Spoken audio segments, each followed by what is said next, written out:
안녕하세요. 오늘 하루도 사탐데이, 사탐은 강서윤입니다. 오늘은 2025학년도 3월 고1 통합사회 어려웠던 문제들, 그리고 우리가 앞으로 배울 통합사회 영역들과 겹치는 부분들 위주로 살펴보겠습니다. 우선 2번입니다. 2번은 생활과 윤리 영역에서도 많이 겹쳐서 나오는 부분인데요. 동물실험과 관련한 3단 논법입니다. 우리가 결론인 동물실험은 허용되어야 한다를 이끌기 위해 3단 논법을 사용해서 결론을 이끌어내야 돼요. 우선 동물 실험을 A, 허용되어야 한다를 C로 보았을 때 대전제에 인간에게 유용한 실험이 B가 되겠고요. 허용되어야 한다는 우리가 아까 C라고 했죠. 그래서 대전제 B는 C, 그리고 결론 A는 C가 되기 위해서는 A는 B가 나와야지 요 겹치는 부분을 제하고 결론에 A는 C가 나오겠죠. 그래서 소전제는 A, 동물 실험은 B, 인간에게 유용한 실험이다 가 되겠네요. 근데 문제에서 묻는 것은 기억에 대한 반론의 근거였어요. 동물 실험은 인간에게 유용한 실험이다 라는 소전제 A는 B에 대한 반론이 되어야 되니까 이 반론은 동물 실험은 인간에게 유용하지 않은 실험이다 가 되어야겠죠. 그래서 우리가 골라야 될 정답은 동물 실험은 인간에게 유용하지 않은 실험이다에 대한 반론의 근거가 되는 선지를 고르는 것입니다. 1번부터 함께 살펴보면요. 동물 실험은 인간의 이익 증진에 도움이 된다. 동물 실험은 인간의 이익 증진에 도움이 된다라는 것은 동물 실험은 인간에게 유용한 실험이다 라는 것에 대한 근거가 되겠죠. 그래서 틀렸고요. 이 동물 실험은 다른 실험보다 비용 대비 편익이 크다라는 것은 결과적으로 인간에게 편리한 이익을 가져다 준다는 거잖아요. 그래서 유용하다라는 뜻이니까 이것도 틀렸어요. 3번, 동물 실험의 결과를 인간에게 적용하는 것은 위험하다. 그래서 동물 실험은 인간에게 유용하지 않다에 대한 근거가 되기 때문에 3번이 정답이고요. 마지막 4, 5번은 동물 실험이 아닌 인간을 대상으로 하는 실험에 대한 내용이에요. 그래서 우리가 찾고자 하는 동물 실험에 관련된 내용이 아니기 때문에 틀렸습니다. 4번, 5번은 고려 대상이 아니에요. 특히 5번 또한 인간을 대상으로 하는 실험을 대체하는 동물 실험이 있다라는 것은 동물 실험이 유용하다라는 뜻이잖아요. 동물 실험이 인간을 대상으로 하는 실험을 대체할 정도로 유용하다에 대한 근거가 되기 때문에 반론이 되기는 힘듭니다. 오히려 기억을 지지해주는 근거가 되겠죠. 그래서 정답은 3번이고요. 6번으로 넘어가서요. 갑을 사상가들의 입장으로 적절한 것만을 보기 위해서 고른 것은 이번 3월 고1 통합사회 문제들은 윤리 파트에서 우리가 앞으로 모의고사에 나올 통합사회 내용들과 겹치는 문제들이 많이 나왔어요. 6번 또한 윤리와 관련된 내용인데요. 윤리사상가 갑을에 대해서 우선 살펴보면 갑, 행복은 덕에 따른 영혼의 활동이다. 우리가 바로 1단원에 배울 수도 있고 이미 배운 친구들도 있을 수도 있는데 행복에 관한 각 사상가들의 입장이에요. 갑은 아리스토텔레스죠. 대신 3월 모의고사인 만큼 제시문에 정답이 다 나와 있긴 한데요. 그래서 제시문을 같이 한번 꼼꼼히 살펴보면 행복은 삶의 궁극적인 목적이다. 우리 인간이 궁극적으로 살아가면서 추구할 것들은 좋은 거예요. 우리가 공부를 하는 것도 뭔가 내 인생에 좋을 것 같고 우리가 돈을 벌려는 것도 뭔가 내 인생에 좋을 것 같아. 근데 그 좋은 것들을 타고 올라가다 보면 맨 위에 있는 좋은 것, 결국에는 우리가 돈을 벌고 공부를 하고자 하는 그 궁극적인 목적이 행복이라는 거예요. 아리스토텔레스가 생각했을 때. 그래서 행복은 삶의 궁극적인 목적이고 인간의 고유한 기능인 이성을 잘 발휘해야지 우리가 행복에 도달할 수 있다. 왜냐하면 우리가 아까 첫 번째 줄에 행복이 덕에 따른 영혼의 활동이라면서요. 근데 이 덕이 또 다른 말로 번역하면 탁월성이기도 해요. 탁월성. 인간이 다른 존재들에 비해 탁월한 거는 뭐죠? 이성이죠. 우리가 다른 동물들보다 신체적인 기능 딸리잖아요. 우리는 두 다리로 이족 보행을 하면서 웬만한 네 발로 달리는 동물들보다 느리죠. 하물며 우리가 키우는 조그만 반려견들보다도 만약 달리기 경주를 하면 느려요. 그리고 신체가 엄청 말랑말랑해요. 남녀 할 거 없이 악어에 비유해보세요. 악어는 신체 같은 것들도 엄청 튼튼하고 곰, 호랑이 이런 애들도 일단 그 뼈대 자체가 엄청 튼튼합니다. 근데 이렇게 연약하고 신체적 능력도 딸리는 인간이 이렇게 오랫동안 먹이사슬 최강자로 있을 수 있었던 건 이성이 발달했기 때문에 총, 칼 이런 도구들을 개발해내고 그런 걸 통해서 다른 동물들보다 위에 있을 수 있었죠. 이러한 이성이 발달했는데 그러한 우리의 고유한 기능인 이성을 탁월하게 발휘해야 행복에 도달할 수 있다는 거예요. 머릿속으로 잘 생각해서 이게 진짜 옳은 건지, 내가 이 행동을 해서 진짜 행복할 수 있을지를 머릿속으로 잘 생각해 보라는 거예요. 내가 지금 당장 아파.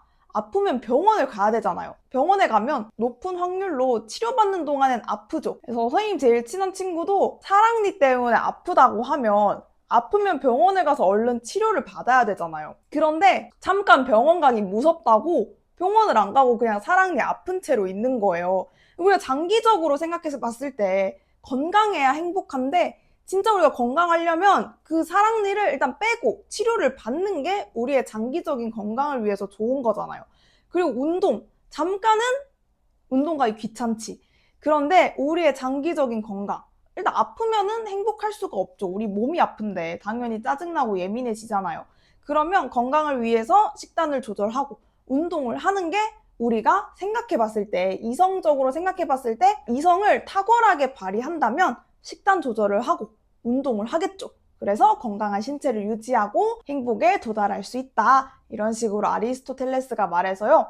행복하기 위해선 그저 우리가 숨 쉬고 머릿속에 잠깐 회피하면서 살아가는 게 아니라 이성을 탁월하게 발휘해서 내 삶을 위해서, 나의 행복한 삶을 위해서 어떤 거를 해야 될지를 생각하는 삶이라고 했어요. 그리고 세 번째 줄에 보면 마땅한 행위를 알고 그거를 습관화해야 행복에 도달한다 라고 했어요. 더 깊이는 이 시간에는 다루지 못하지만 아리스토텔레스는 이 덕에 따른 영혼의 활동의 덕을 지성적 덕과 품성적 덕으로 나누죠. 그 중에서도 우리의 품성, 성품과 관련된 거를 습관화해야 된다라고 했어요. 보통 짜증나고 예민한 사람보다는 친절하고 배려심 있고 온화해 보이는 사람이 우리는 행복해 보이죠. 미소 짓고 웃고 있는 사람들, 막 인상을 이렇게 찌푸리는 사람들보단 웃고 있는 사람들이 우리는 행복해 보여요. 근데 이제 직장만 가면은 어느 순간 이제 되게 선생님도 교무실에 있다가 거울을 보고 깜짝 놀란 적이 있어요. 교무실에서 이렇게 어느 순간 여기 미간 주름이 이렇게 잡혀가지고 이렇게 막 인상을 찌푸리고 노트북 타자를 치고 있더라고요. 행정 업무가 너무 많아가지고. 그런데 이 인상을 이렇게 찌푸리는 사람은 당연히 행복해 보이지가 않죠. 근데 하루 종일 24시간 내내 찌푸리는 사람이 한 번 웃는다고 우리는 그 사람을 배려심 있고 온화해 보인다라고 하지 않잖아요. 미소 짓고 웃는 것도 우리가 의도적으로 습관화해야 된다 이런 건데요. 그래서 우리의 성품, 품성은 우리가 매번 짜증내다가 한 번 미소 짓는 사람 보고 온화하다고 하지 않죠. 그 웃음, 미소가 습관화되어 있는 사람을 온화해 보인다라고 하고 그 사람의 성품은 참 온화해 라고 하잖아요. 그래서 그러한 행위를 습관화하는 사람이 또 행복에 도달할 수 있다. 이런 식으로 말을 한 게 아리스토텔레스였고요. 일로 넘어가서요. 쾌락은 행복한 삶의 시작이자 끝이다 라고 해서 쾌락에 대해서 이야기한 에피쿠로스 학파겠죠. 쾌락이 즉 행복이다 라고 말한 거예요.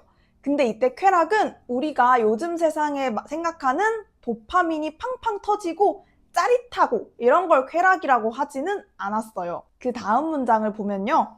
쾌락은 몸의 고통과 마음의 불안이 없는 상태이다. 즉 평정심, 평온함을 이야기하는 거예요. 그러니까 몸과 마음에 고통이 없는 상태라는 거예요. 그게 즉 쾌락이다 이렇게 이야기를 해요. 쾌락은 고통의 부재다. 뭔가를 더 추구하고 우리가 도파민이 터지려면 보통 어떨 때 도파민이 터질까요? 예쁜 공간에 가서 뭔가 우리가 놀이공원에 가서 놀이기구를 탈 때 되게 짜릿하고 쾌락을 느끼죠. 높은 곳에서 아래로 이렇게 떨어지는 놀이기구를 타면 엄청 짜릿하단 말이에요. 그걸 위해서는 우리가 놀이공원에 가서 직접 놀이기구를 타고 이러한 뭔가를 추구하는 행위가 필요하죠. 근데 에피쿠로스 학파가 말했던 쾌락은 그렇게 뭔가를 추구해서 얻어지는 게 아니라 고통이 없는 상태에서 발생한다고 해요. 사치스럽게 매번 비싼 음식을 먹으면서 쾌락을 좇는 게 아니라 우리가 간단하게 자극적이지 않은 간 정도가 배어있는 간단한 식사 정도로 굶어 죽지 않을 정도. 우리가 너무 배고프면 고통스럽죠. 근데 그러한 허기로 인한 고통이 없는, 배고파서 고통스럽지 않을 정도의 그렇게 검소한 식사 정도를 하고 요 정도의 상태를 쾌락이라고 본 거예요. 고통이 없는 상태. 적어도 배고파서 고통스럽진 않잖아요. 왜냐하면 그렇게 비싸고 사치스러운 음식들은 처음에 우리가 먹었을 때는 너무 짜릿할지 몰라도 그 한 끼에 10만 원, 20만 원짜리를 우리가 계속 매일매일 좇으려고 하면 어때요? 돈이 없는 내 자신이 난 비싼 거 먹고 싶은데 돈이 없는 내 자신이 갑자기 좀 고통스럽게 마음이 느껴질 수도 있죠. 나 저거 먹고 싶은데 못 먹어서 너무 속상하고 고통스럽잖아요. 마음의 고통이 있잖아요. 그래서 우리가 이성적으로 생각해 봤을 때 오히려 우리는 쾌락을 얻으려고 한 행동인데 고통스러워지기도 한단 말이에요. 그래서 오히려 뭔가를 쫓으려고 하기보다는 내가 그걸 탐하는 마음의 욕망을 절제해서 고통이 없는 정도의 상태를 유지하면 그것이 곧 행복이다라고 말했던 게 에피쿠로스 학파예요. 갑, 을을 살펴봤으니 이제 선지를 알아보면요. 기억, 갑, 행복은 목적을 달성하기 위한 수단일 뿐이다. 아까 아리스토텔레스가 행복은 우리가 지향해야 할 삶의 궁극적인 목적이라고 했죠. 너 공부 왜 해? 나중에 커서 돈 벌려고. 돈 벌어서 뭐 할 건데? 좋은 차 사려고. 좋은 차 사선 뭐 할 건데? 되게 드라이브도 다니고 좋은 데도 다니고 하고 싶어. 왜? 그러면 행복할 것 같아. 이런 식으로 쭉 올라가다 보면 제일 상위에 있는 목적이라고 했어요. 그래서 기억은 틀렸고요. 니은은요. 행복해지기 위해서는 덕 있는 행위를 습관화해야 한다. 이것도 아까 제시문에 나왔죠.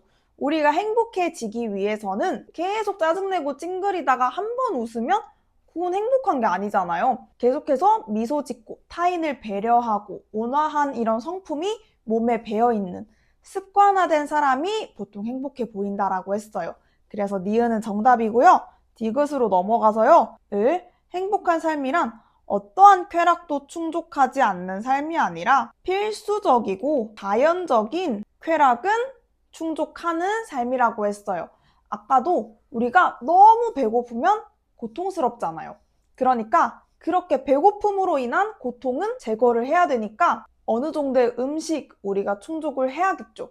근데 그 이외의 것들, 필수적이지 않은 욕망에 너무 사로잡히다 보면 오히려 쾌락을 얻으려고 지향한 건데도 불구하고 고통스러워진다라고 했어요. 에피쿠로스 학파가 말하길 성욕 필수적이지 않다라고 말했고요. 그러니까 죽진 않잖아요. 되게 성욕이 올라왔을 때 뭔가 하고 싶을 수 있어. 되게 뭔가 성욕을 충족하고 싶고 그 욕망에 강하게 사로잡힐 수는 있지만 그 성욕을 충족하지 않는다고 죽진 않는다는 거예요. 그러니까 마음이 조금 그러니까 좀 섭섭한가? 서운하다 해야 되나? 마음이 조금 하면 좋겠다 이런 생각이 들긴 하지만 그걸 안 한다고 죽진 않아요. 죽진 않기 때문에 에피쿠로스 학파가 말하길 성욕 필수적이지 않다라고 했고요. 명예욕 필수적이지 않다라고 봤어요. 또 이런 야욕이 있는 사람들이 있죠. 명예욕을 가져서 높은 자리까지 올라가고 싶은 사람. 근데 그게 우리 사람의 인력으로는 좀 잘 되지 않긴 해요. 우리 모두가 대통령 되고 싶다고 대통령이 안 되잖아요. 우리로 따지면 반장이 안 되면 속상하니까 처음부터 그런 걸 너무 충족하려 하진 말자 이런 식으로 말하는데요. 너무 배고프면 고통스러운 건 맞으니까 그 고통은 제거해야 되니까 필수적이고 자연적인 식욕 같은 욕망은 충족을 하고 그러한 쾌락은 충족을 해야 된다라고 봤습니다. 리을로 넘어가서요. 갑과 을, 행복의 실현을 위해서는 이성을 발휘해야 된다. 그쵸? 요거는 아리스토텔레스, 에피쿠로스 학파 이런 서양 고대 친구들 모두의 공통점이었어요. 그 옛날 고대의 사람들은 밥 먹고 하는 생각이 도대체 저기 지나가는 개와 이 인간의 차이는 뭘까? 내가 저 개보다 나은 점이 뭐지? 저 동물보다 나은 점이 뭐지? 이렇게 생각을 했어요. 그럴 때 그래도 저 개보다는 내가 조금 더 이성적으로 머리 쓰는 건 좀 더 낫지 않나? 이런 생각이 들어서 이성에 되게 초점을 많이 맞췄어요. 왜냐면 거의 원시인들이 좀 동물과 차별점을 두고 우월성을 좀 찾고 싶어 하니까요. 그래서 정답은 여튼 니은 리을 4번입니다. 7번으로 넘어가서요. 7번도 윤리 파트고 통합사회 문제에서도 이제 계속 나올 거예요. 삶과 죽음에 관한 동양 사상가들의 비교 문제인데요. 일단 가부터 살펴보면 가, 삶도 아직 모르는데 어떻게 죽음을 알 수 있겠는가. 지금 죽음 같은 쓸데없는 생각하지 말고 네 인생 지금 살고 있는 인생이나 잘 살아라. 그러니까 이런 뉘앙스, 해석하면 이런 뉘앙스인데 공자가 되게 생각보다 MZ스럽고요. T예요. 되게 우리가 인의 예지 막 어질물 강조하니까 공자 같은 사람들 되게 뭔가 F일 것 같고 따스운 감정을 가지고 있을 것 같은데 내용들 보면 재밌습니다. 굉장히 T스러워요. 여튼 다음 문장 넘어가 보면요. 어진 사람은 살기 위해 인을 해치지 않고 이 어질물 강조한 공자, 유교 사상가입니다. 나, 삶은 기의 모임이고 죽음은 기의 흩어짐이다. 이 삶과 죽음은 기의 순환이다. 이렇게 말한 도가 사상가들이에요. 다음 문장 살펴보면 삶과 죽음은 사계절의 운행과 같다라고 봅니다. 그냥 봄, 여름, 가을, 겨울의 순환 같은 거라서 딱히 삶과 죽음에 연연할 필요가 없다.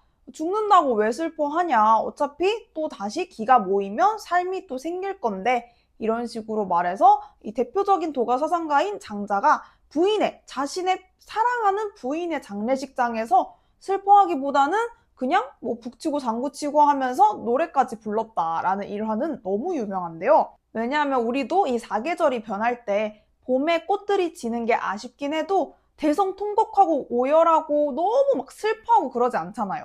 왜냐하면 또 다시 봄이 와서 꽃이 필 걸 알기 때문에. 장자 또한 죽음은 기의 흩어짐이고 또다시 그러다 기가 모이면 또 삶이 생긴다. 이런 식으로 말을 했고요. 그러니까 우리는 거기에 너무 슬퍼하거나 너무 괴로워하지 말고 다음 문장 자연의 변화에 순응하면 슬픔이나 즐거움이 끼어들 여지가 없다.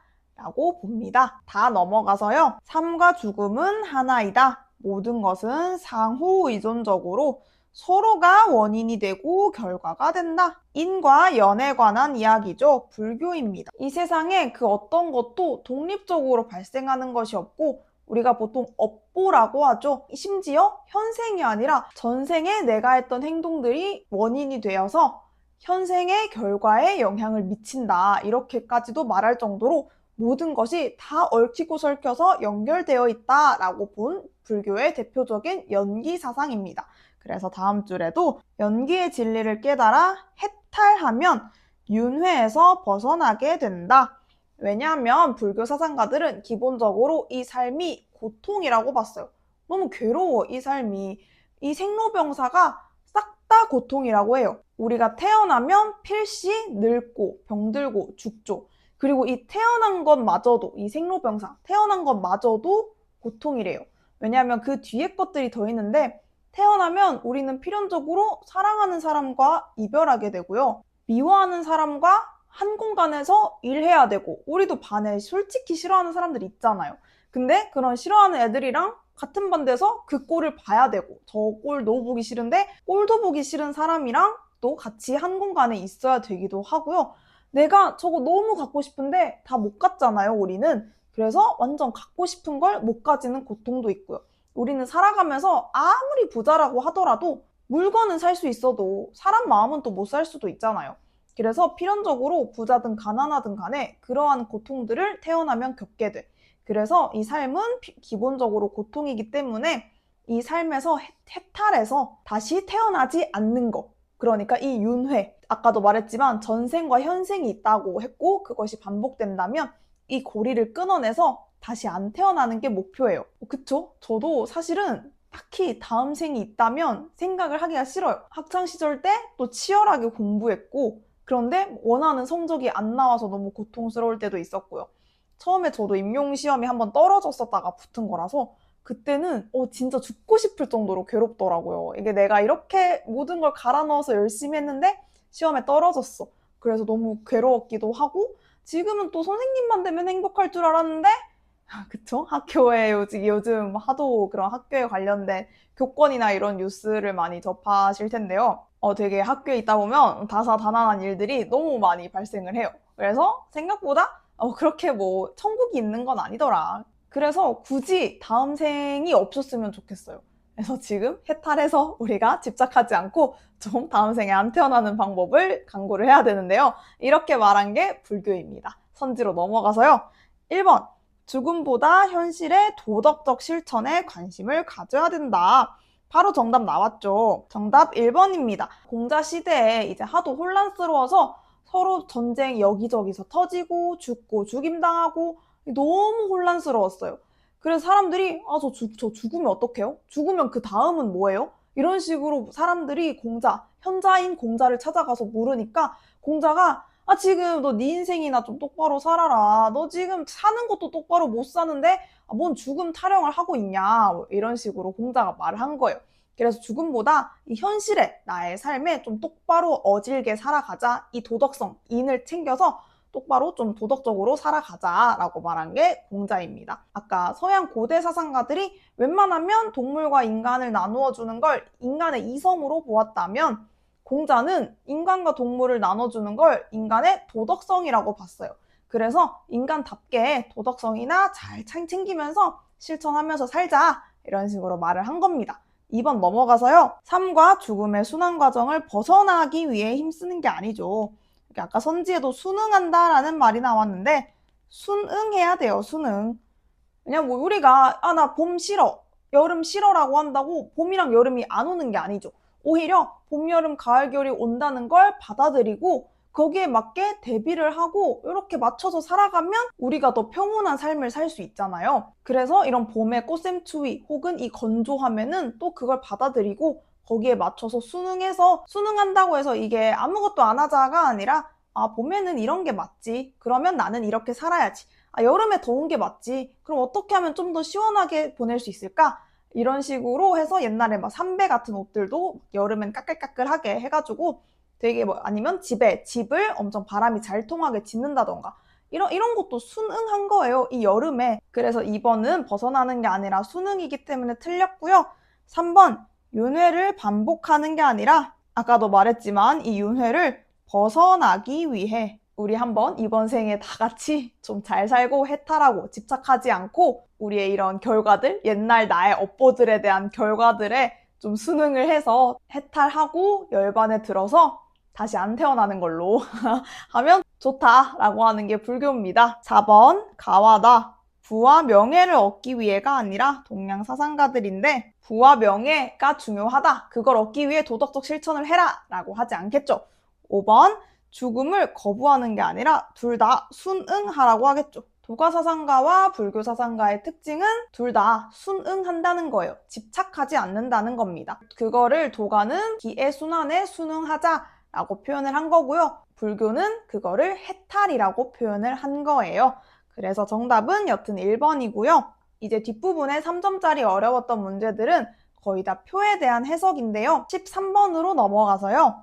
A씨 국가의 연령층별 인구 비율을 나타냈다. A씨는 각각 말리, 베트남, 프랑스 셋 중 하나더라. 프랑스가 이 세 나라 중에서는 비교적 선진국에 속하죠. 그리고 아프리카에 있는 말리라는 국가로 제일 개발도상국에 속해요. 근데 이 표는 국가의 연령층별 인구 비율이래요. 우리나라가 좀 많이 심하긴 한데 선진국들이 대표적으로 겪고 있는 현상 중에 하나가 저출산, 고령화 문제죠. 특히 우리나라는 좀 많이 심하죠. 지금 0.6은 사실은 어느 선진국을 봐도 너무 심한 수치긴 해요. 하여튼 우리나라가 좀 심하긴 한 거고 선진국들도 좀 다 이 저출산, 고령화 문제를 겪고 있어요. 그러면 표를 봤을 때 노년층이 제일 높고 유소년층이 제일 적은 B가 프랑스가 되겠죠. 그리고 유소년층 비율이 제일 높은 A가 말리가 되겠어요. 그리고 남은 국가가 베트남이 되겠네요. 그래서 아프리카 국가보다는 또 아직 인식이 제대로 안 박혀 있는 친구들이 있을 수도 있는데 아프리카 국가들보다는 베트남이 훨씬 잘 삽니다. 베트남 요즘 우리나라에서는 베트남으로 관광도 엄청 많이 가죠. 저도 딱 한 번 가봤는데 관광지들은 엄청 발달이 잘 돼 있어서 되게 깜짝 놀랐어요. 내가 생각했던 베트남이랑 좀 다르다. 우와, 언제 이렇게 발달했지? 이런 생각이 들 정도였는데요. 여튼 이렇게 ABC를 알아봤고요. 선지로 넘어가서요. A는 B보다 출산 장려 정책의 필요성이 크지 않겠죠. 지금 46.8로 제일 높아요. 장려 정책 따위 필요 없어도 애를 되게 많이 낳습니다. 그래서 필요 없기 때문에 기억은 틀렸고요.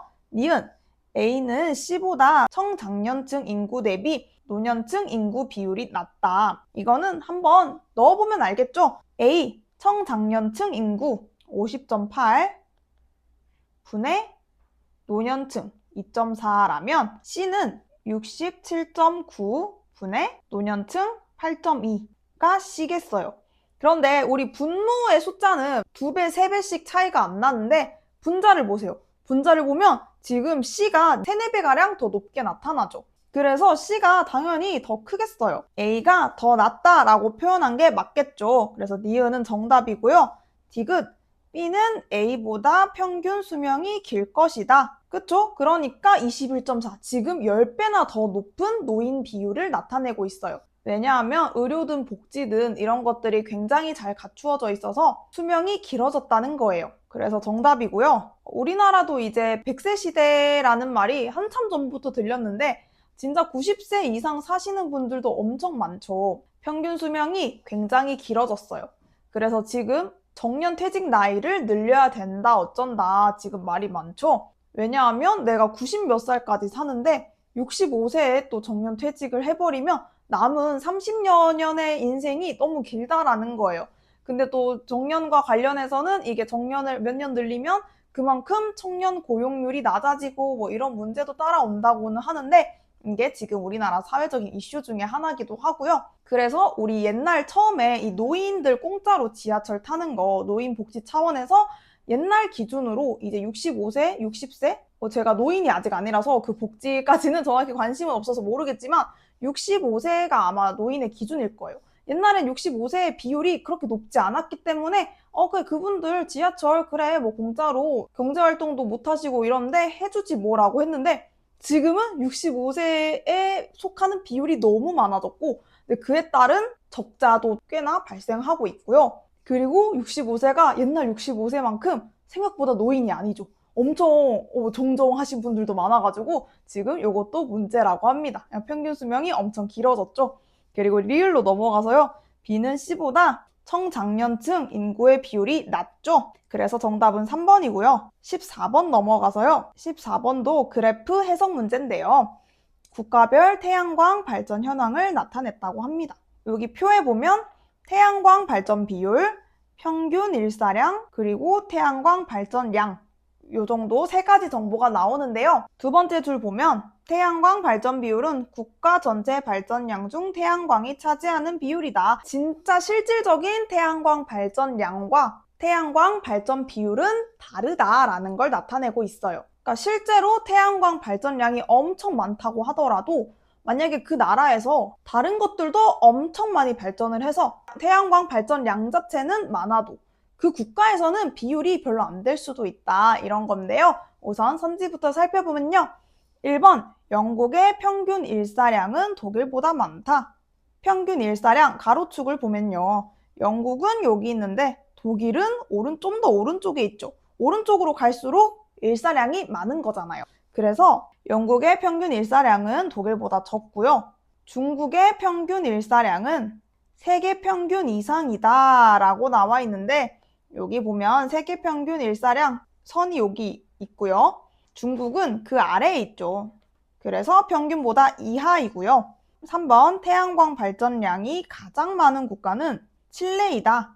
태양광 발전량은 이 동그라미 크기를 봐야 되는데 제일 큰 건 표에 나와 있는 국가 중에 제일 큰 건 중국이죠. 칠레가 아니라 중국이고요. 4번 대한민국 태양광 발전 비율은 세계 평균 태양광 발전 비율 선을 보면 대한민국은 그 선 아래에 있죠. 그래서 평균 미만이다. 4번 정답이고요. 5번 평균 일사량이 많은 국가일수록 태양광 발전량이 많다. 지금 이 표에서 평균 일사량이 제일 많은 국가는 아랍에미리트인데 태양광 발전량인 동그라미 크기를 보면 엄청 작죠. 그래서 꼭 일사량이 많다고 해서 가로축으로 오른쪽에 있다고 해서 동그라미가 큰 건 아니니까 5번도 틀렸습니다. 정답은 4번이었고요. 오늘은 이렇게 2번, 6번, 7번, 13번, 14번까지 살펴보았는데요. 오늘도 재미있고 유익한 시간이었으면 좋겠습니다. 사탐은 강서윤.